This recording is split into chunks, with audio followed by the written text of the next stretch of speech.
So as usual, JoJo this week was freaking phenomenal. We have Red Hot Chili Pepper making moves because this guy, he will not be stopped. And we see him doing anything to survive because we see that in the episode, even though he kind of lost the battle between him and the hand, like in the end, he actually won because he was like able to play him.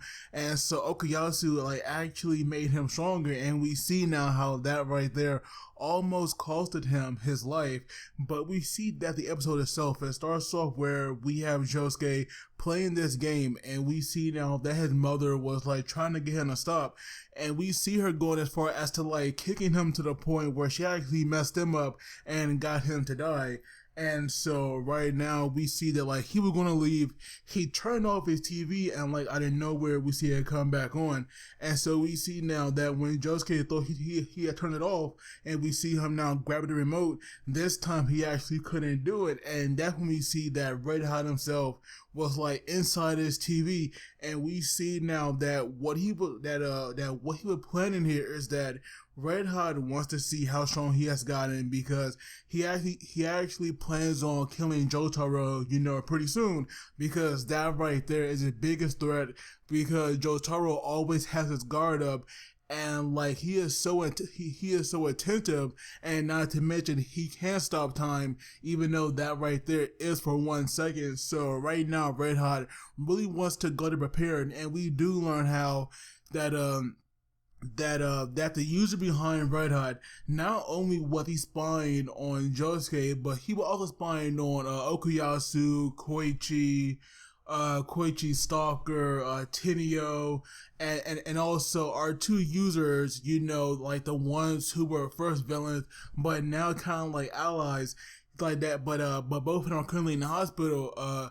The user behind Red Hot was like also spying on them. So right now, like this guy could be anywhere and everywhere, and our characters have no idea. But we see now that when he made Josuke, like mad to the point because he kept egging him on to attack him, and when we finally did it, obviously, Red Hot was definitely underestimating him because he was not expecting that power and speed. But we see now that even though he had came in there with like lower expectations, at the same time he still like had his own, like he still held his own against Crazy Diamond, because we see now that when he punched Crazy Diamond, even though it was only one punch, it did hurt Josuke to the point where we see blood coming out of his mouth, and we even see him, like flying back into some furniture. So the power behind that was pretty intense. And so now we see that Red Hot, he had now left, and we see now that Josuke had used Crazy Diamond to fix up, his furniture, so that way his mother would not know anything, because she obviously heard that. But when she came out to check, obviously, like nothing seemed out the ordinary. And so the following day, Josuke, Koichi, and Okuyasu, they were all called out to like some kind of location. It seemed like they were like kind of close to the beach, because obviously there are like no power line, no phones. So they all thought, they'll be like kind of safe. And so right now we have Koichi and Okuyasu. They thought that maybe, it was Josuke who had called them out there, but no, it was Jotaro. And so right now, like they were all thinking that this right here must have to do with Red Hot, because if it didn't, then they could have met in some usual spot or at Tonio's, because that right there seems to be, very popular for them now, because they are all fellow stand users, and like at the same time he's not a bad guy as well. So it would make sense as to why they would like go there from like time to time.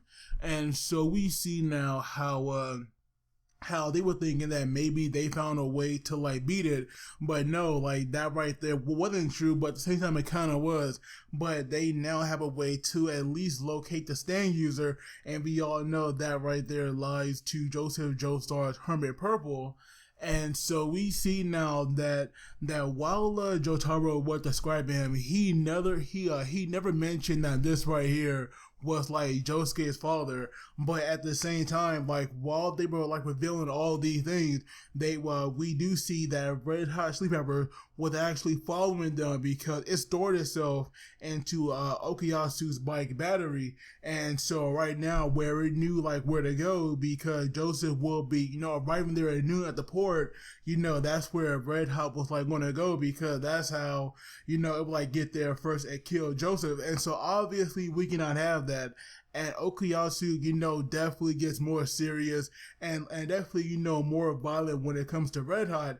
And so while it was right in the bite to get away, we see now how Okuyasu had brought out the hand, and you would think maybe it would like use the hand to actually pull the bite back, but no, we see that what he did was he actually used the hand to erase the space between him and the bike, and that right there allowed him to get on the back of it. And to me, that right there was creative and also impressive. And so right now, where we see them, is like start to fight or kind of start to fight, because we have, Okuyasu attacking, but at the same time, we have, Red Hot saying how that right there is like way too slow. We do learn how hitting Red Hot was not Okuyasu's true intention, but in fact, it was actually to like take out his bike. And so right now we see that Okuyasu's stand, like, obviously, it has an amazing power. It's powerful. No one can deny that. But its downside is its speed. Like, even swinging his hand, it's, like, way too slow. And, of course, a lot of characters, or at least a lot of speedy type stands, they can dodge that easily, because we saw how Red Hot was, like, doing that. But at the same time, even though where he actually had attacked Okuyasu, we see him now, we see that even though that Red Hot did dodge the hand, it still erased that space, and that right there allowed Okuyasu to like get behind him. And so right now we see that Okuyasu was like bringing his foot down, and he was kicking the crap out of his head like to the ground. And so we see now that it got to the point where Red Hot was like dodging dodging these attacks, but at the same time it took enough damage to be weaker, and at the same time the battery that it was like using for power, that right there was like also dying. So right now it seems to be like they were like closing on capturing it. And so we see how we have Jotaro telling him don't finish it off, let's capture it so we can like question it. And we see that even though Okuyasu definitely want to get revenge, that right there is what he wanted so badly. Like at the same time, he had to hold himself back. Like he was definitely a lot more calmer, but at the same time, his rage, that right there was like definitely building. And so right now, he was saying that if Red Hot tells him like his username and the address for like where he lives, he will actually like let the stand go, or not let him go, because that right there would be dangerous, but he would not kill him. And so right now we have Red Hot saying, this right here might be a trap. I could be, just finding reality and be waiting for Jotaro to get closer, so that way, I can kill him. And so pretty much, Okuyasu, was like battling this inner conflict in itself, to be good and just wait for his friends, or to like finally get his revenge. And so at the end, his revenge actually won, and we see him now swiping like the lower half of Red Hot away. But at the same time, he also like uncovered these electrical wires that were like underground, because Red Hot does not have the power to go underground, or at least he could not dig up the earth on top of it, so that way these wires could be exposed. And we see now that by him exposing these wires, and we see this electricity like coming off of the wires, that right there what was enough to like not only rebuild like Red Hot, but it also like made him stronger, because we see that when the hand and Red Hot had crossed paths again, we see now that with one finger, and to me, this right here was like so freaking brutal. He actually cut off he actually cut off Okuyasu's arm, and like all you see is like blood everywhere.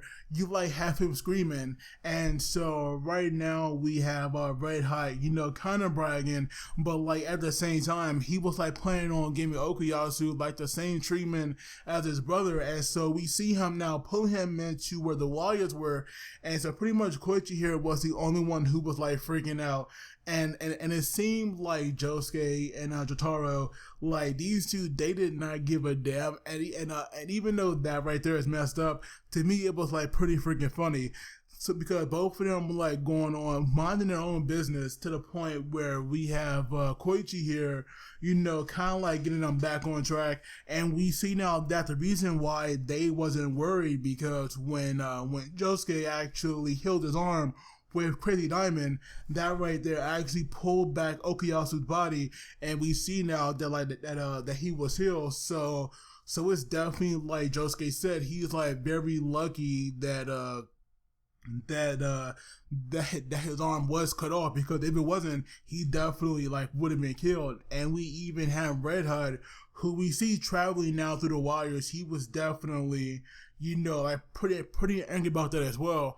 And so now with like all of them, with all of them, reunited, we have Okuyasu mad because he definitely lost that battle, even though he could have won if he just would have listened. And so right now he was beating himself up over that. And all you see is Josuke and Jotaro, like now walking to the port. And like at the same time, even though Josuke knows that that father is in danger, like we never saw him like really freaking out. Like in my opinion, he definitely was not showing like really like no real concern, toward his father, even though right now he was like going to be in danger. But just like last week where we did not see, Joseph's face because he's obviously old. Like we do learn how 2 years ago he had like 2 like gallstones like removed. Apparently he going through something. Like I forgot what Jotaro said, but right now it seems that Josuke is like a former shell of himself, or at least he's not that. But at least it seems like he is not the Joseph that we knew from like part 2 and 3. And just like last week, we did not see his face, but I do like how we are definitely like getting like we are like getting closer to him. Like we saw his backside like last weekend, and this week we saw this week we saw the back of his head.